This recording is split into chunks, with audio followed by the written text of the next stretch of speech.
ቤተልሔም የእንጀራ ቤት ጌታችን የተገኘባት የተወለደባት ቦታ ናት። ውስጡን እንመለከታለን።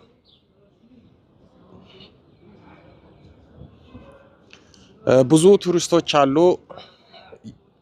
ብዙ መንፈሳዊ ሰዎች አሉ።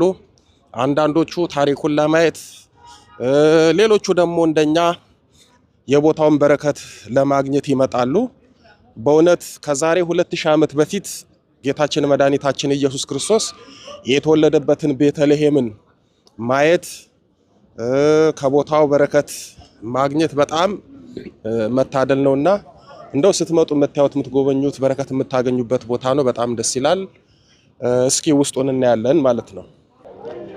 ወደ ቤተልሔም እየገባን ነው። ተራችንን ጠብቀን ቤተልሔም እየገባን ነው።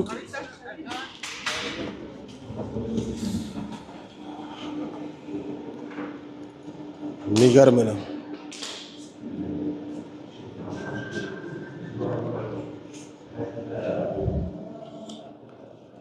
በስመ አብ እጅግ በጣም ደስ ይላል። ጌታችን መድኃኒታችን ኢየሱስ ክርስቶስ ከድንግል ማርያም የተወለደበት ታላቁ ቦታ ቤተልሔም።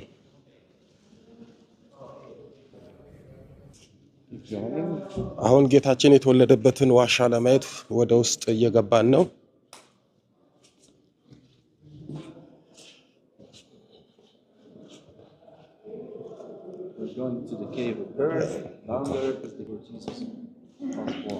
ጌታችን የተወለደበት ዋሻ ወደ ውስጥ ነው።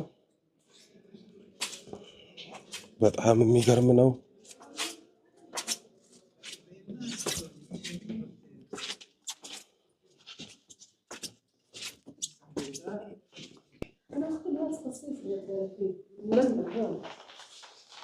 ለስም አጠራሩ ክብር ምስጋና የሚገባው ጌታችን መድኃኒታችን ኢየሱስ ክርስቶስ የተወለደበት